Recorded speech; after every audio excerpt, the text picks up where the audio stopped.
Bien, voilà le moment de conclure. Comme je l'ai indiqué sur cette diapo très improvisée, eh bien, ce sera une conclusion très provisoire. Ce ne sera pas d'ailleurs tout à fait la conclusion, puisque Jean-François, à la suite de mon intervention, vous donnera un certain nombre d'informations très utiles. Bon, c'est une lourde tâche qui me revient.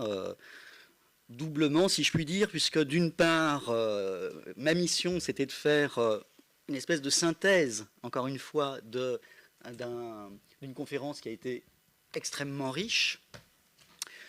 Et puis d'autre part, il y a un autre challenge, c'est que j'interviens le vendredi, en fin d'après-midi, et que vous êtes tous très fatigués, puisque vous êtes tous impliqués très fortement dans cette conférence, et je tiens encore une fois à vous en remercier. Enfin, j'avais fait les remerciements avant, mais je crois que là, on peut les renouveler.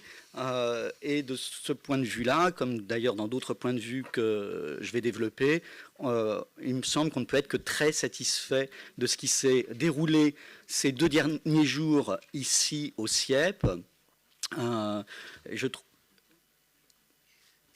Oui, on est organisé par le CNESCO. Ah oui, d'accord. Je n'ai pas la bonne prononciation du sigle. Le CIEP, donc, et le CNESCO. Alors, je vais essayer de conclure sur 3 aspects qui seront inégalement développés. Ce sont des réflexions, encore une fois, à la suite de ce que j'ai pu entendre à la fois en plénière, mais aussi en atelier, puisque j'ai été dans 2 ateliers fort intéressants, ma foi, d'une part sur les pratiques enseignantes, d'autre part sur la question du repérage et l'identification des jeunes en situation de décrochage. Donc ces 3 aspects, ce sera tout d'abord finalement par rapport à ce qu'on a pu envisager au départ, par rapport à ce qu'il y a dans le rapport, hein, dans ce qu'on avait construit dans la conférence. Il me semble que ce qui a été apporté dans cette conférence permet peut-être de faire un peu bouger les cadres, ou en tout cas de les clarifier sur un certain nombre de points. Donc je commencerai par cette première diapo sur les contributions au cadrage ou au recadrage d'un problème public. Dans un deuxième temps, j'interviendrai sur les nombreuses contributions qui nous aident à mieux comprendre ce qu'il faut faire. Et je serai plutôt donc sur ce qu'il faut faire avant ou pendant, puisque évidemment on n'a pas le recul sur ce qui s'est passé en atelier cet après-midi, mais j'ai fondé cette intervention sur ce que j'ai pu lire, hein, des comptes rendus des interventions, des comptes rendus des séminaires d'hier, mais aussi des apports des collègues, des experts internationaux qui étaient très riches justement sur la question de l'action publique. Et puis le troisième temps, ce sera peut-être les éléments de vigilance, hein, ce sur quoi il est difficile de faire des préconisations, ce dont on a peut-être moins parlé, etc., etc. Alors, tout d'abord, donc sur la contribution au recadrage d'un problème public, je crois qu'il y a un aspect fondamental qui a été souligné par de nombreux intervenants et qui est revenu très fréquemment dans les ateliers, dans le travail des ateliers, c'est la question des jeunes eux-mêmes en situation de décrochage scolaire. Bien sûr, ce sont les premiers concernés par le problème, mais surtout, ce sont des acteurs donc, qui ont une subjectivité, qui font des choix, qui sont capables d'exprimer un certain nombre de choses sur ce qui s'est passé dans leur expérience de scolarité, dans ce qui se passe après la rupture scolaire, etc. etc. Et je retiendrai pour ce premier point l'expression de Thierry Berthet de ce matin, qui parlait d'expertise. Hein. Les jeunes sont aussi des experts sur la question du décrochage scolaire. Alors, on le voit bien, cette question des jeunes comme acteurs, elle a été particulièrement centrale dans la 3e plénière. Aussi bien ce qui a été dit par Guillaume Thureau sur l'école de la 2e chance, ou le dispositif de Molenbeek présenté par Kathleen Schebelen-Bos. L'un comme l'autre ont insisté sur le fait qu'on ne peut rien faire sans prendre en compte la subjectivité, l'expérience, les compétences, les orientations des jeunes. Ça rejoint, je vais faire un peu comme Thierry ce matin, ça rejoint des travaux qu'on réalise par ailleurs, que j'ai réalisés par ailleurs, autour des motifs de décrochage scolaire, mais en réalité il ne s'agissait pas simplement de parler des motifs, mais de parler de leur expérience. Et cette expérience qu'ils donnent nous dit beaucoup de choses aussi sur l'institution scolaire. Et en particulier, quelque chose qui se recoupe avec l'une des interventions, c'est l'expérience de la solitude et de l'isolement qui ont été mis en avant, en particulier par Paul Downs. Ça, c'est quelque chose qu'on retrouve très fréquemment dans ce que nous disent les jeunes, que ce soit pendant leur expérience de la scolarité, notamment quand ces jeunes ont connu des difficultés d'apprentissage très précoces, mais aussi, et surtout peut-être, ça c'est important de le souligner, sur ce qui se passe après le décrochage, où un certain nombre de jeunes, j'y reviendrai, considèrent qu'on ne s'est pas occupé d'eux. Le deuxième point, le deuxième cadrage, à mon avis, qui a marqué beaucoup d'interventions, c'est la question des inégalités sociales et territoriales. Notre collègue finlandaise a bien souligné combien ces inégalités sociales étaient déterminantes dans le risque de décrochage scolaire au Royaume-Uni comme en Finlande, et j'ajouterais comme en France, et comme partout ailleurs. Ce qui était aussi important dans son intervention, c'était l'idée que ces inégalités sociales continuaient de jouer quand il s'agissait des retours en formation, des possibilités de reprise de formation, où on voit encore que le milieu social continue d'avoir un effet assez important, puisqu'il y a un différentiel assez marqué selon le niveau d'éducation des parents dans la probabilité de revenir en formation dans les deux cas qu'elle présentait. Cette question des inégalités sociales, on l'a retrouvée aussi dans l'intervention d'Ariane Bay, non pas là au niveau individuel, mais au niveau des établissements. Et je pense que c'était important de rappeler à quel point en France, par rapport à beaucoup d'autres pays, nous sommes dans un système scolaire extrêmement ségrégué au niveau des établissements, cette ségrégation étant en fait une ségrégation fondamentalement territoriale. Et de ce fait, elle permettait aussi de faire le lien, c'est presque paradoxal, on se dit, bon, bah, finalement, il y a une très forte ségrégation, il y a de très fortes inégalités entre les établissements, mais elle a montré aussi que, à l'intérieur des établissements ayant pourtant des publics similaires, il y avait des politiques très différentes quant à la gestion de l'absentéisme. Alors évidemment, ce n'est pas cette gestion de l'absentéisme qui peut résoudre tous les problèmes que l'on a pu évoquer au long de ces 2 journées, mais on l'a rappelé, c'est une des étapes, une des dernières étapes avant le décrochage scolaire, et donc il y a un côté très prédicteur de l'absentéisme sur le décrochage. Et cette importance du niveau établissement qu'elle rappelait, eh bien, on l'a retrouvée dans de très nombreuses interventions, dans l'intervention introductive de Paul Downs, où il insistait beaucoup sur la question du climat scolaire, sur la question de la prévention du harcèlement. Et en fait, il a justement critiqué cette notion de prévention du harcèlement, puisque l'idée, c'est précisément de ne plus concevoir la prévention de problèmes, mais de créer un système qui permette que ces problèmes n'apparaissent pas.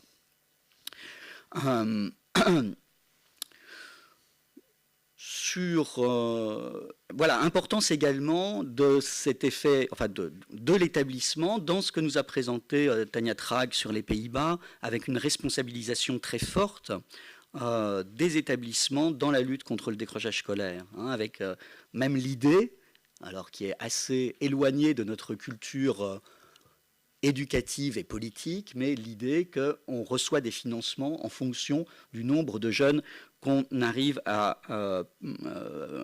permettre d'accéder au diplôme.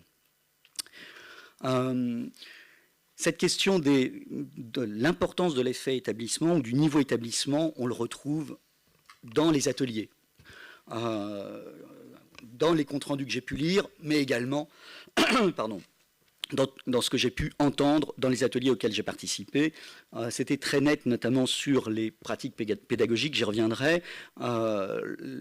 Ces pratiques pédagogiques, on ne peut y réfléchir que dans le cadre d'un travail plus ou moins collectif. Évidemment, le mieux, c'est le plus, hein, mais parfois, le collectif est assez limité. Mais en tout cas, ce collectif-là, il s'inscrit d'abord dans un établissement scolaire.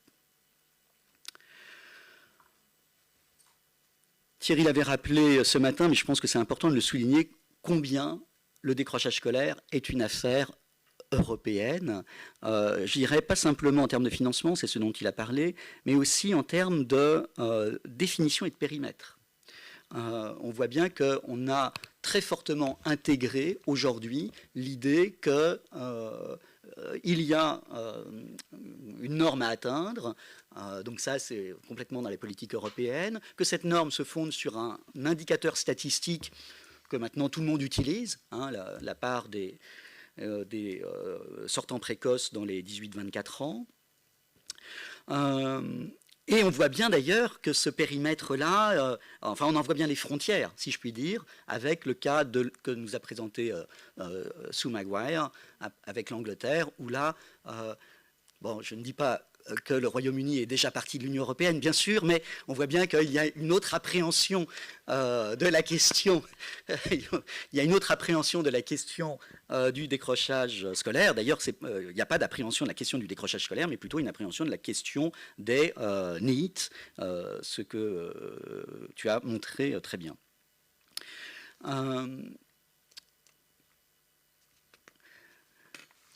Je reprendrai l'expression de Paul Downs aussi sur l'idée de système. Beaucoup d'interventions, mais aussi beaucoup de discussions ont été autorisées à... J'entendais là dans l'atelier, on s'autorise à... Bon, on s'est beaucoup autorisé à raisonner non pas sur de la technique ou sur des dispositifs très limités, mais finalement à réfléchir sur l'ensemble du système. Alors, une réflexion sur l'ensemble du système, ça veut dire plusieurs choses. Ça veut dire, de manière assez triviale, hein, prendre en compte l'ensemble des partenaires impliqués. Donc là, je ne vais pas trop m'attarder là-dessus, bien que ça soit important de le dire. La lutte contre le décrochage scolaire, ce n'est pas qu'une affaire scolaire. Aussi bien en prévention, en action qu'en remédiation. Ça implique un ensemble d'acteurs, public et privé. C'était pas mal qu'à la plénière de ce matin, on fasse aussi référence aux entreprises en tant qu'acteurs dans cette affaire-là, surtout sur l'aspect remédiation. Raisonner de manière systémique, c'est s'interroger sur l'organisation du système éducatif. Et là, il y a beaucoup de choses dans les ateliers à ce niveau-là, sur la relation, par exemple, entre le premier degré et le second degré, hein, les passerelles, sur la plus ou moins grande rigidité des filières de formation, et au contraire, l'idée qu'on pourrait mieux répondre aux demandes des élèves avec un système plus souple, notamment sur les voies professionnelles. Hein, ça, c'est pour reprendre ce qui vient d'être dit dans l'atelier 8. Voilà, donc la dimension organisationnelle, elle était ici importante, d'autant que nous étions dans des comparaisons internationales, hein, et ces comparaisons internationales étaient particulièrement pertinentes au sens où on voyait que, à travers des systèmes organisés très différemment, on pouvait définir un même problème, le décrochage scolaire, mais avec des termes différents. Hein. Par exemple, le système de filière, hein, que Tania Atrag nous a décrit aux Pays-Bas nous amène à penser le décrochage scolaire surtout comme un problème de jeunes qui sont dans les voies préprofessionnelles ou professionnelles. D'ailleurs, en France, on a aussi un peu tendance à le présenter parfois comme ça à propos de ce qui se passe en lycée professionnel. Alors que je dirais dans une culture, hein, de la comprehensive school, comme en Irlande ou en Finlande, on voit le problème différemment et certainement de manière comment dire, plus distanciée par rapport à la structure scolaire elle-même, dans une démarche peut-être plus inclusive ou universaliste. On va y revenir. Voilà, ben justement, il m'a semblé qu'il y avait beaucoup d'interrogations sur les finalités du système éducatif. Qu'est-ce qu'on attend du système éducatif? Et pour conclure cette première partie, je m'appuierai sur les travaux de quelqu'un qu'on n'a pas cité, qui n'était pas là, mais je pense qu'il aurait pu être présent dans les débats. C'est les travaux d'Éric Verdier sur les régimes d'éducation et de formation, qui montrent que, au fond, dans les systèmes éducatifs, les acteurs agissent en fonction de principes, des principes de justice, des principes qui leur permettent de dire « j'agis en connaissance de cause dans un objectif légitime ».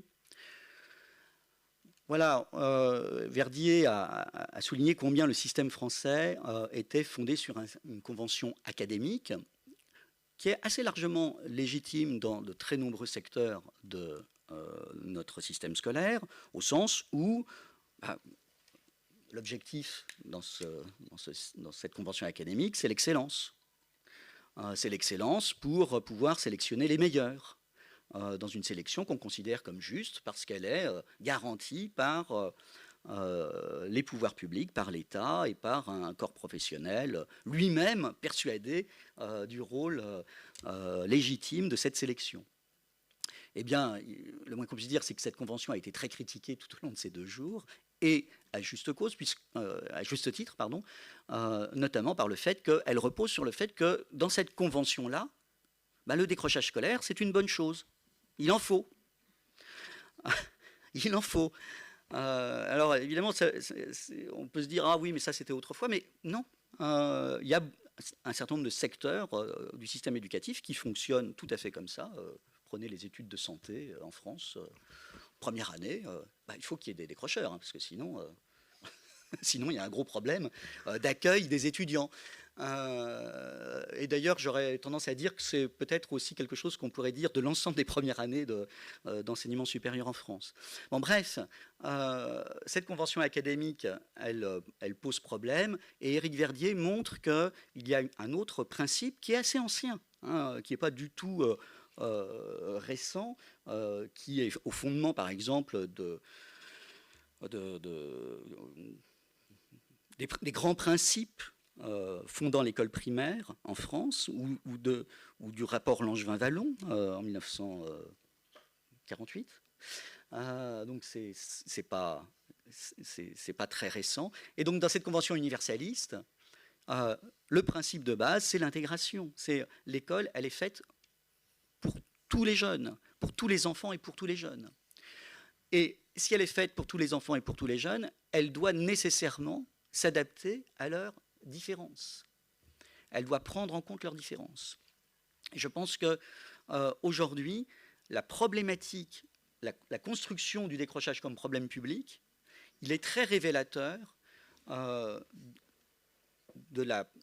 l'extension de cette convention dans le système éducatif français, mais aussi dans l'ensemble des systèmes éducatifs des pays développés, et en particulier en Europe. Deuxième partie de mon exposé, qu'est-ce qu'on peut retenir sur le plan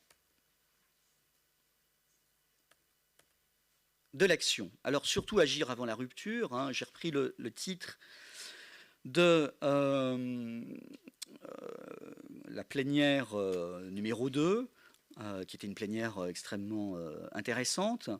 Mais en fait, à travers ce titre, je vais évoquer aussi ce qui a pu être dit dans les ateliers, ou notamment les ateliers d'hier, ou même ce qui a pu être dit dans la plénière de ce matin.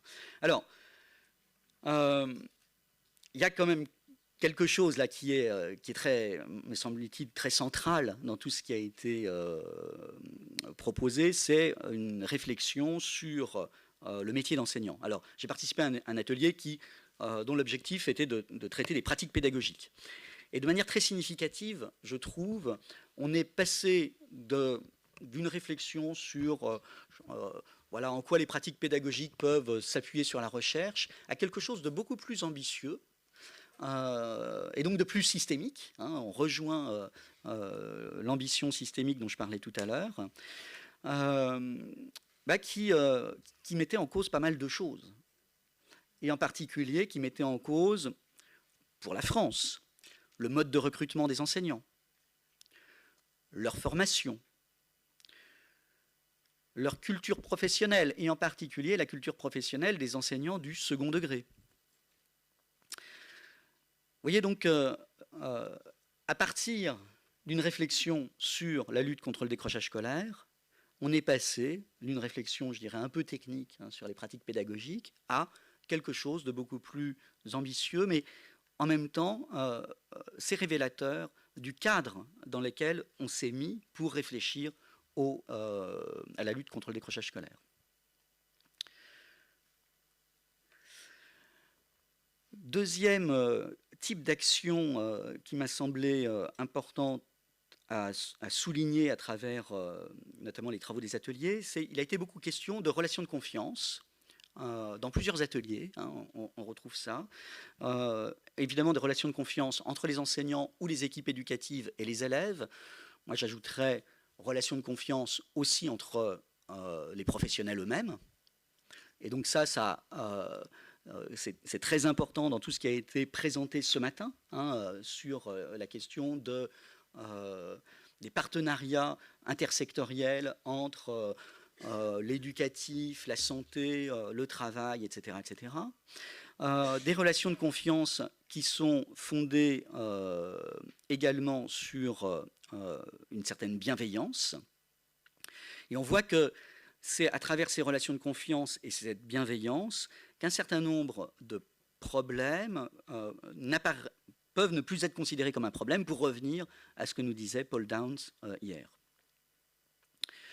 Beaucoup de propositions aussi, curieusement, parlent de l'espace. Alors, soit de manière réaliste, redéfinir les espaces dans les établissements scolaires, notamment, par exemple, proposer plus de lieux de rencontres avec les parents.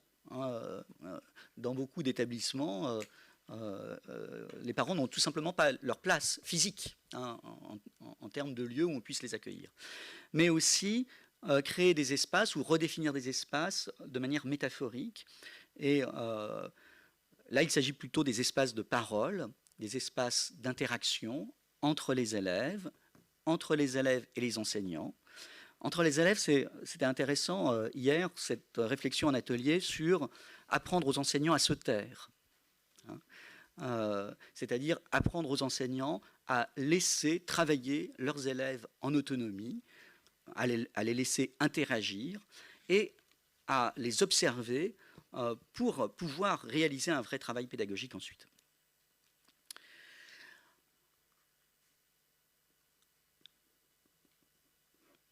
Voilà, donc je vais terminer, puisque voilà, je vais terminer par Ah oui, alors dernier point quand même avant de passer à la troisième partie, qui me servira de conclusion. Assurer la continuité des actions à tous les niveaux. Et ça, c'est quelque chose de particulièrement important. Je pense qu'on a eu, dans plusieurs cas de présentation nationale, hein, je ne vais pas, encore une fois, je ne vais pas encore revenir sur l'Angleterre, mais dans beaucoup de cas, il y a eu la présentation de variations dans les politiques nationales qui pouvaient être extrêmement préjudiciables, et notamment dans l'idée que les financements apportés à ces politiques pouvaient ne pas être pérennes. Bon. Et ça, c'est un gros problème. Mais c'est aussi la pérennité de l'action au niveau des établissements, et ça, dans les réflexions des ateliers, ça m'a semblé aussi intéressant, c'est-à-dire faire en sorte que ce qui est innové à un moment, ce qui est mis en œuvre à un moment puisse être poursuivi, et puis surtout assurer la continuité des actions auprès des jeunes. Auprès des jeunes, pourquoi ? Parce que là, les expériences internationales le montrent, ce n'est pas spécifique à la France, de nombreux jeunes se retrouvent sans solution, mais aussi sans possibilité de contact avec des professionnels. Et là, il y a des ruptures dans le suivi qui sont extrêmement préjudiciables et sur lesquelles il faut absolument travailler.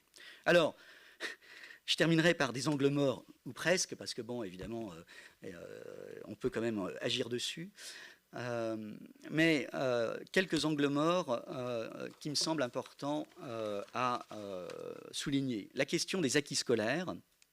Finalement, les premiers acquis scolaires, c'est une question qui a été peu abordée. Donc c'était un choix qu'on avait réalisé et que j'avais justifié lors de la conférence introductive. Mais il ne faut pas l'oublier. Il y a beaucoup d'interventions qui montraient que c'était fondamental.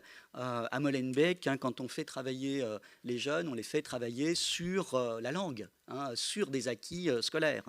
Voilà, donc on voit bien que ces premiers acquis scolaires sont déterminants dans les parcours Alors, avec le danger, bien sûr, qu'il ne faut pas que les jeunes voient cet enseignement comme un enseignement au rabais, ce que disait Thierry ce matin. Et donc, voilà, entre les deux, il s'agit de faire quelque chose qui soit le plus possible sur mesure, de ce point de vue-là. L'autre angle mort, c'est la question du non-recours. On a vu son importance dans certains pays, mais également en France. Il est difficile à mesurer ce non-recours sur le décrochage scolaire, mais l'enquête qu'on a réalisée auprès des décrocheurs montre qu'un quart des jeunes repérés en situation de décrochage scolaire déclarent n'avoir rencontré aucun professionnel dans un délai en moyenne d'1 an, donc ça pose problème. Mais aussi problème de la marginalisation. On a des collègues qui travaillent sur les mineurs vivant en squat, qui sont complètement en dehors de tout système de prise en charge. Voilà. Et le problème de la motivation. Et là-dessus, je pense qu'il y a vraiment une réflexion à approfondir, puisque notamment les travaux qui ont été présentés lors de la 3e plénière insistaient sur le fait que ce soit à Molenbeek ou dans les écoles de la 2e chance en Espagne, et là-dessus, je rejoindrai, ça rejoint le travail qu'on avait effectué avec Benjamin Deneuchot sur une autre école de la 2e chance en France. C'est un critère de sélection. Que fait-on avec les jeunes qui ne sont pas motivés ou qui déclarent ne pas être motivés ? Qui pilote ? Alors, bon, en France, c'est évident, qui pilote. La DGESCO est là ?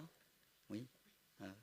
Non ? Bon. Alors, voilà, c'est bien sûr le ministère, mais il y a quelque chose de paradoxal, parce que si c'est le ministère qui pilote pour dire aux acteurs, soyez autonomes, il y a de la prescription. Et puis en même temps, si on dit, non, non, vous faites ce que vous voulez, au niveau établissement ou au niveau territorial, eh bien on sait que c'est une source d'inertie terrible.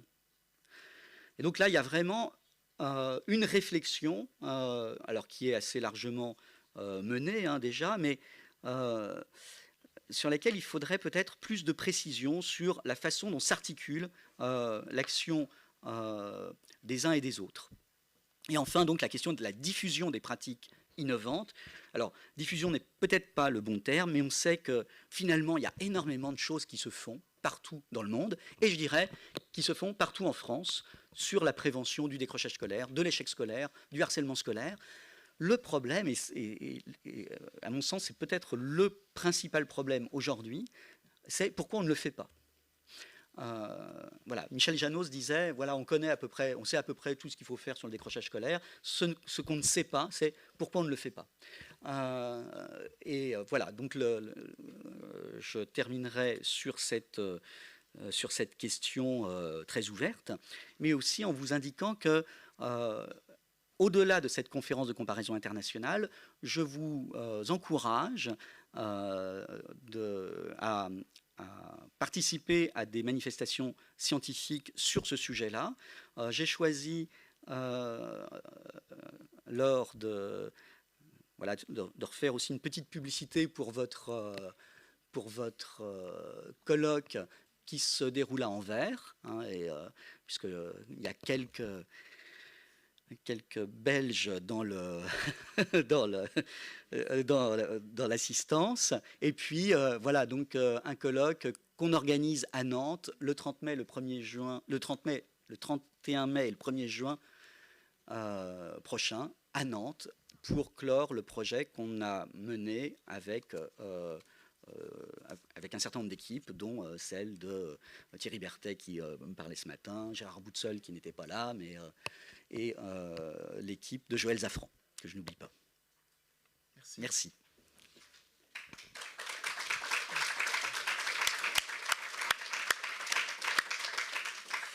Merci Pierre-Yves. Alors, je vais 5 minutes supplémentaires avec un rôle beaucoup plus facile et beaucoup plus agréable que celui de faire ce point scientifique qu'a fait pour nous Pierre-Yves. Le CNESCO a mis une nouvelle fois à l'épreuve une thématique qui est donc le décrochage scolaire, à l'épreuve donc cette méthodologie d'évaluation scientifique et participative. Alors nous repartons avec des matériaux scientifiques nombreux. Merci aux experts, merci aux chercheurs qui nous ont produit ces rapports scientifiques en amont. Et nous repartons avec des matériaux de participation très riches également. Et donc merci à tous les participants pour les échanges qui ont eu lieu lors des ateliers et qui vont nous permettre de réfléchir. J'allais dire, maintenant, il nous reste un travail, c'est un petit clin d'œil pour une prochaine conférence de consensus. Il nous reste à réaliser un travail d'écriture tout en structurant notre pensée et organiser les matériaux dont nous disposons. Donc je disais que le travail le plus facile, enfin ce que j'ai à faire maintenant est extrêmement agréable. Je dois remercier tout d'abord, je dois remercier l'ensemble des partenaires qui nous ont permis de préparer et de réaliser cette conférence. Donc merci tout d'abord au CIEP. Merci, monsieur le directeur adjoint, qui nous a accueillis une nouvelle fois dans des conditions excellentes pour travailler, pour nous restaurer, pour dormir, je suppose, pour ceux qui étaient présents ici pour les 2 nuits ou les 3 nuits qu'ils ont passées ici. Je fais un petit clin d'œil. Merci aux personnes du CIEP qui ont travaillé spécifiquement avec nous, Lisa Bidanova et Alice Lecompère, donc qui ont vraiment été très efficaces dans leur préparation. Merci au CREN, et à travers le CREN, donc Pierre-Yves Bernard et Yves Duterre qui nous ont aidés à préparer ces rapports, à animer la conférence avec leur expertise. Merci beaucoup à eux. Un remerciement particulier, alors ça fait toujours un petit peu litanie, mais je le fais rarement en fait, donc là je prends un petit peu de temps pour le faire. Ceux qui me connaissent le savent, donc là je prends du temps pour le faire. Merci aux équipes techniques, Sorbonne Nouvelle, qui ont réalisé un gros travail avec le concours pour la première fois du SAM, c'est-à-dire du ministère de l'Éducation nationale, qui nous accompagne dans notre démarche de vidéodiffusion, et de l'équipe technique du CIEP. Je crois qu'on a réalisé une belle performance, là où ils ont réalisé une belle performance, de permettre cette vidéodiffusion en français, en anglais, et non seulement cette vidéodiffusion en direct, mais l'enregistrement de ces deux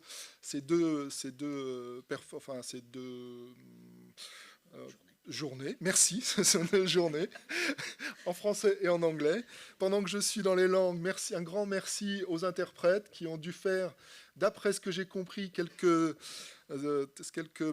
ont dû faire preuve de virtuosité dans certaines présentations de nos experts.